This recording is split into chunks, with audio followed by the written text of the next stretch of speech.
Look, if someone had told me that one day I'd have to explain to a policeman that my dog looked crooked at a wheelchair-bound child, I'd have laughed, out loud, with gusto.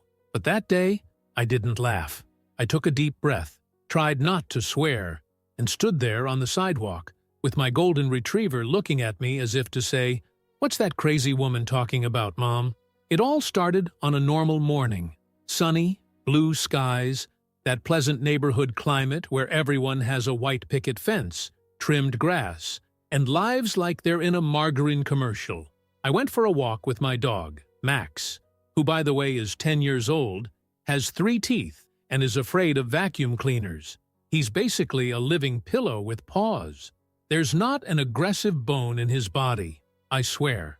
But here she comes, a button-down shirt, tucked into beige pants, her hair as tight as a war helmet, pushing a state-of-the-art trolley with wheels bigger than my car.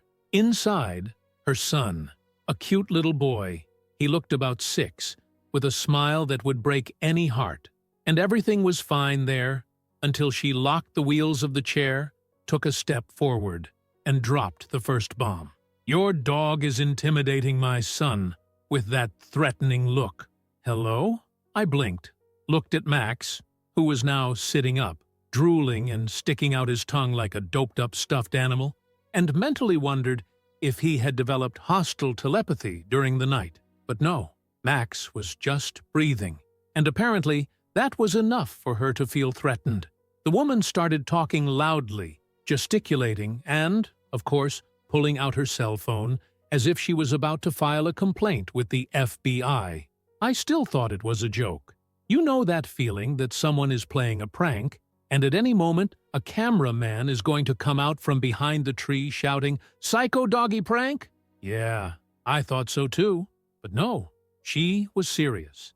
And that's when things took a turn for the worse. She called the police. No, you didn't read that wrong. She called the police. She said she was being psychologically threatened and that her son was in emotional shock because, quote, "the dog showed aggressive behavior with a fixed gaze as if it was going to attack." Dear reader, if you've ever seen an elderly golden retriever trying to concentrate on something other than a ball or a treat, you'll know that his staring looks more like an existential reverie along the lines of, "Is there life after the cookie?" But no, in her mind, Max was Cujo, the senior, drooling version. And so began my day. Minutes later, there were 2 cars pulled up in front of my gate. Me, in my gym clothes, holding a bag of dog poo, trying to look like a respectable citizen, while a policeman asked me if I had control over the animal.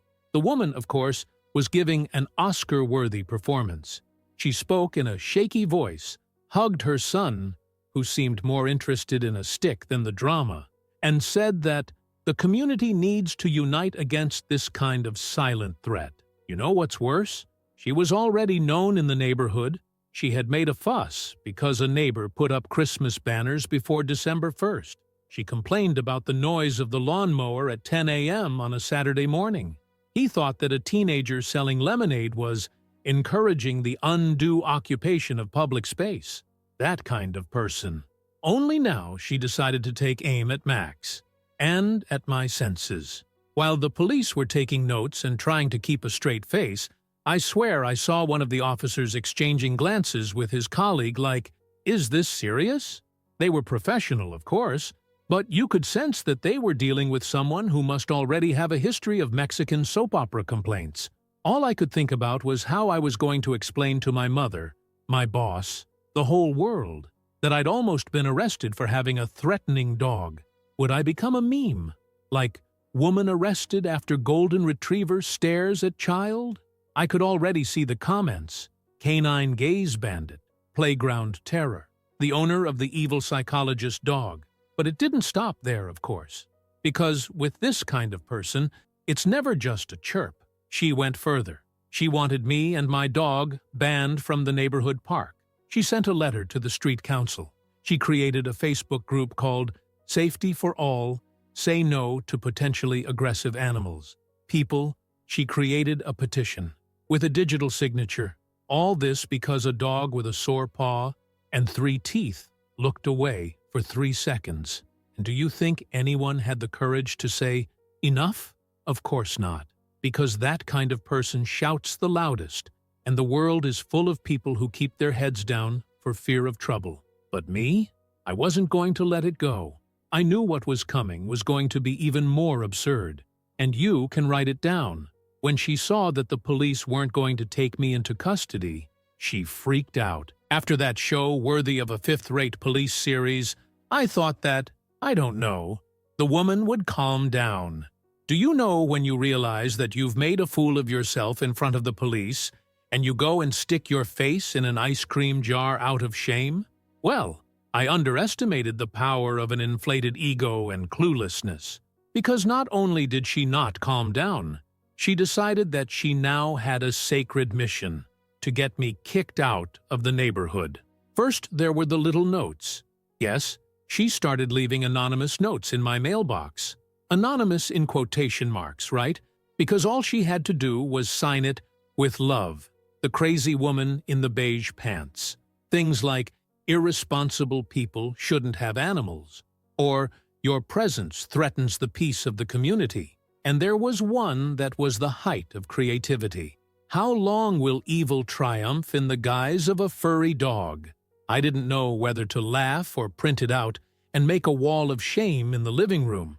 But then came the alerts on the neighborhood Facebook group. The woman, who previously only used the group to complain that the rubbish dump on the corner was visually polluting, was now engaged as if she were a UN spokesperson for dog safety. She posted old photos of the park, wrote dramatic texts like, "Our children deserve to walk without fear," and suggested that the neighborhood adopt stricter rules for pet owners. Strict, in this case, meant putting shock collars on stuffed rabbits. And guess who was the only dog owner with a name and address subtly mentioned in the posts? That's right. The following week, my gate was graffitied with the words, "Take care of him before he takes care of someone else." I called the police again, obviously. They went around, took notes, took photos, but in the end, it was all evidence, nothing concrete. And she, as always, with the cleanest face in the world, greeted me from afar, with that smile of someone who wants to look like a saint, but who you know would keep a wooden stake in her trunk if she thought you were a creature of darkness. And while all this was going on, poor Max wasn't even aware of the scandal he had become.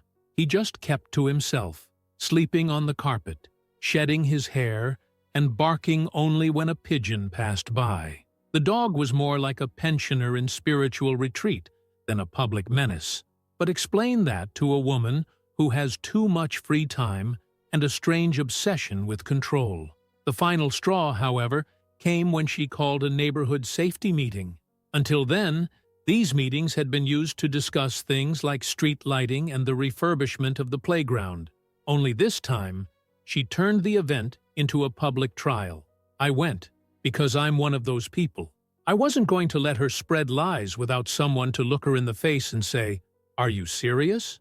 I arrived, got my coffee, sat down, and there she was with a PowerPoint presentation, as if she was in community hysteria. She talked for 20 minutes about non-verbal animal behaviors, showed photos of dogs that had bitten people, none of them looking like Max, obviously. And at the end, with her voice breaking, she said that she had been the victim of a traumatic event that had shaken her son's emotional structure. Can you believe she took the boy to speak to? She put him at the front of the room with that confused look of someone who just wanted to watch a cartoon and eat a cookie. And he spoke. Of course he did. He said that the dog had big eyes. And that was that. For her, that was the proof, the verdict. But the pinnacle was when she suggested that all dog owners in the neighborhood should undergo a psychological test for behavioral compatibility. That's real. Psychological test. For the owner. As if we were going to adopt a crocodile and needed authorization from the CIA. At this point, even the old men at the bingo hall began to stir in their chairs. One gentleman whispered to his wife, That woman smells incense up close. Another lady, who breeds 2 bulldogs, stood up and said, "My dog slobbers on everyone's lap, but she's never hurt anyone. Do you want her to undergo a psychiatric evaluation too?"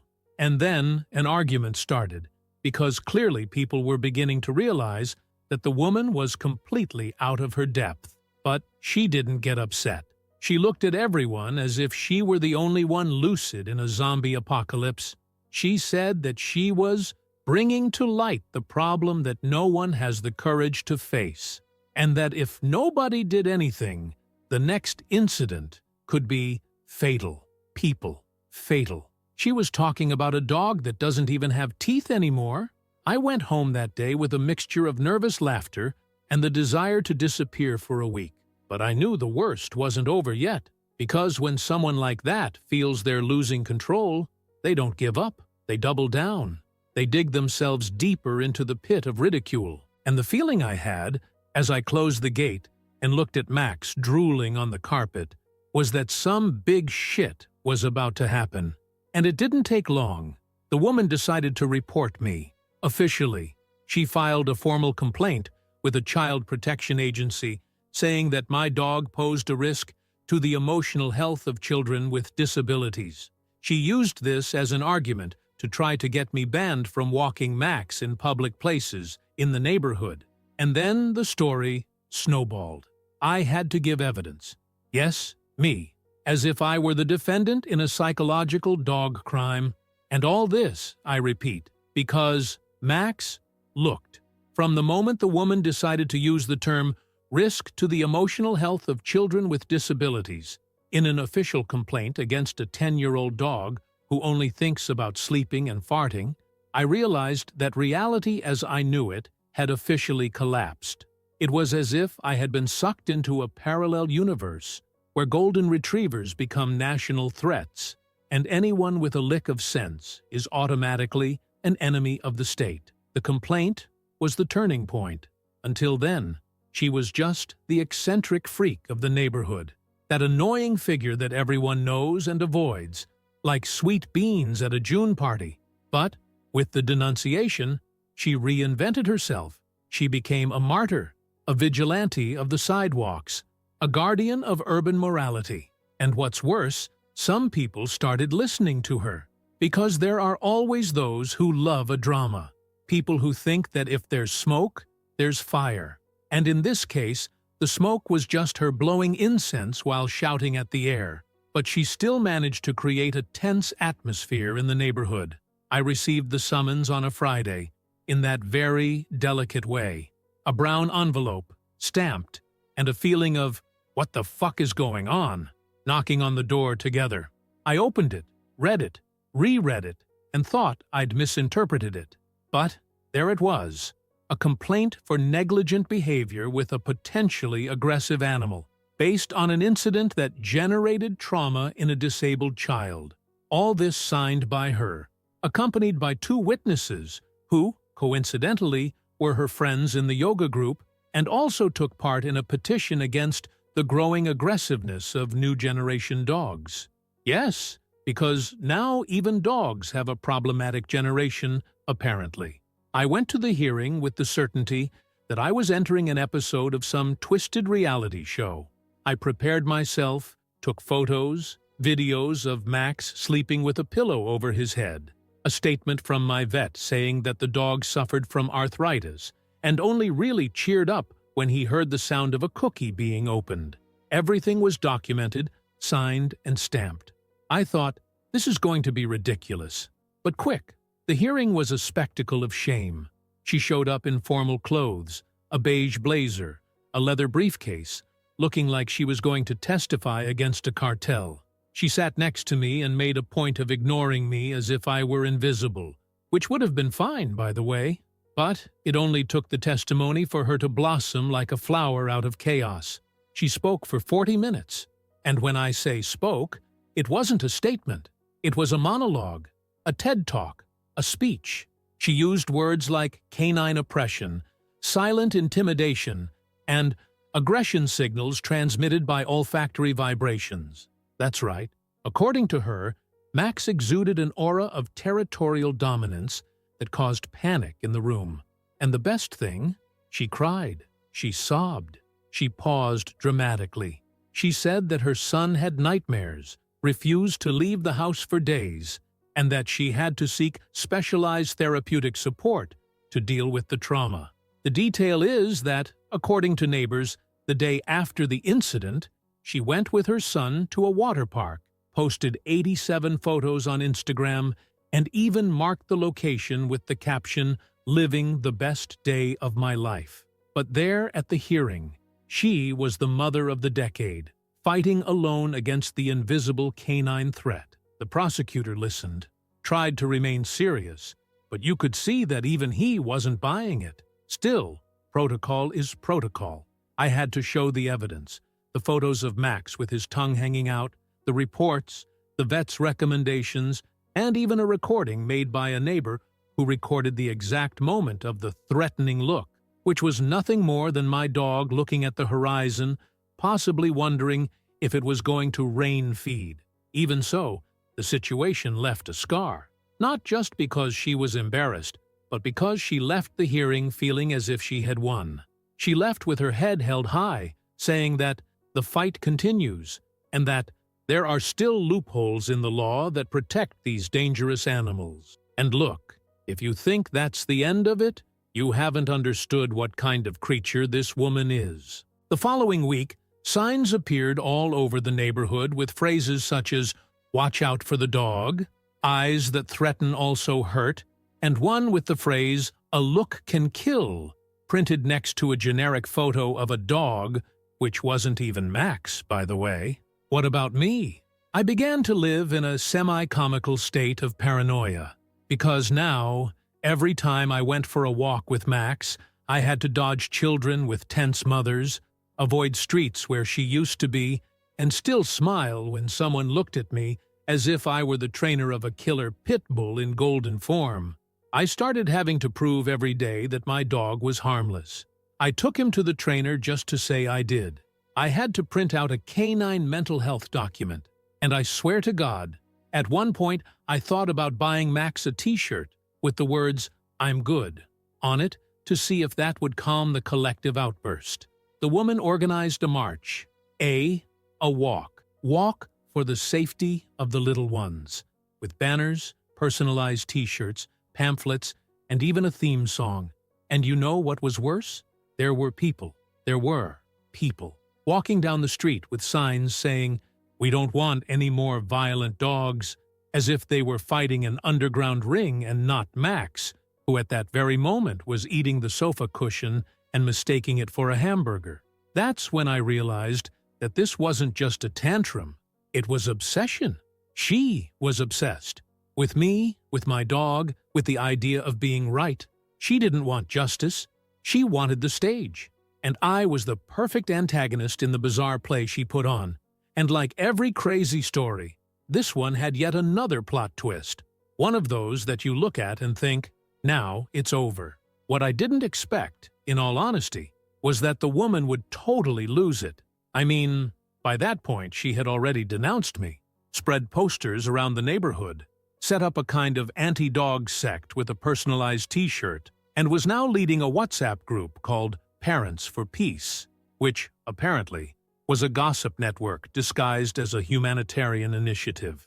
But even so, I didn't think she was going to take it to the next level, invading my backyard. That's right, breaking in, with her foot, with courage, and with a clipboard in her hand. It was a Sunday. I was in the kitchen chopping vegetables, listening to a silly 2000s playlist, when I heard a dry noise coming from outside. Do you know when you hear the sound of a gate slamming? That's right. I thought it was wind. It wasn't. It was her, wearing jeans, a t-shirt with the slogan, "Our children deserve more," and a face like she'd just discovered a new planet. She was there, in my backyard, pointing at Max with her clipboard as if she were doing a health inspection. I froze. For real. I sat in shock for a good few seconds, holding a carrot in the air, trying to figure out if it was real or if I'd fallen asleep watching some Netflix series and was mixing fiction with reality. But no, it was real. She had invaded my backyard to document the dog's behavior in its natural habitat. Those were her words. She saw me, gave me that superior little smile, and even had the nerve to say, "Don't worry, I'm just collecting evidence. Your dog is under observation." The first reaction I had was to think about calling the police. My second thought was to open the hose and spray her with water. But what did I do? I took out my cell phone and started recording. Because after everything this woman had done, I knew I had to have proof of every second of her insanity. She spoke as if she were an authority, as if she held some kind of public office. I observed a suspicious movement on the side of the yard. The animal showed its teeth to an insect. This could indicate emotional instability. I swear. She said this while Max was trying to catch a butterfly with his mouth. Not for violence, for fun. He missed, because he's a slow old man. I asked her, as calmly as I could, to get out of my yard. She refused. She said that, as a citizen concerned about public safety, she had the right to act for the common good. At that moment, Max let out a bang, a loud one, and she jumped back, frightened, as if she had been attacked by a gas bomb. And then she said that this was also a kind of invisible aggression, people. The woman said that my dog's fart was a form of passive attack. It was at this point that I lost my patience. I called the police and told them, that woman, yes, that woman, invaded my yard. She's here, saying that my dog is an intestinal terrorist. Someone needs to come now. And they came. They arrived in 20 minutes. 2 officers. When they found her in the yard, still talking to herself and writing things down on her clipboard, they looked at me with a mixture of pity and exhaustion. She tried to argue. She made up that the gate was open. That was a lie. It was locked. The key was in my pocket. She jumped. The police asked her to leave immediately, and the woman freaked out. She said that the system was on the side of the aggressors, that she was a lone hero, and that the world would wake up too late. What saved me was the recording. I showed everything, from the moment she set foot in my garden to the moment she accused Max's fart of being chemical warfare. And that, incredible as it may seem, was the trigger that convinced the police that she needed a limit. The woman was taken away, not arrested yet, but forced to leave. A police report was filed, and a few days later I learned that she had received a restraining order. She could no longer come within 100 meters of my house, which, by the way, turned Max's walks into a gymkhana, because she would pass 101 meters away, with binoculars, trying to observe deviant behavior. But the neighborhood had had enough. After the fatal fart episode, no one could take her seriously anymore. The Parents for Peace group became a laughing stock. The banners disappeared. The Facebook group turned against her. Her 2 friends began to distance themselves, one of whom even sent her a message apologizing for having signed the petition, saying she didn't know she was that crazy. And Max became a celebrity. People took pictures with him, petted him, said, "Is that the dog with the evil eye?" and laughed. There was a neighbor who made a caricature of him with a banner saying, "Cute threat." A couple made a T-shirt with his face and the words, "Danger may lick." In the end, she disappeared for a few weeks. They say she traveled to reflect. Others say she went on a spiritual retreat to reconnect with her divine mission. But honestly, I was just happy to have my peace back. Of course, the scar of insanity remains. I still look away when I go out with Max. I still have nightmares about clipboards. But from all this, the only certainty I take away is no one is prepared to face a person who really believes they're saving the world from a dog with dog food breath. And Max? He's here, next to me, sleeping, drooling on the sofa. And if you like this video, don't forget to leave your like and opinion in the comments.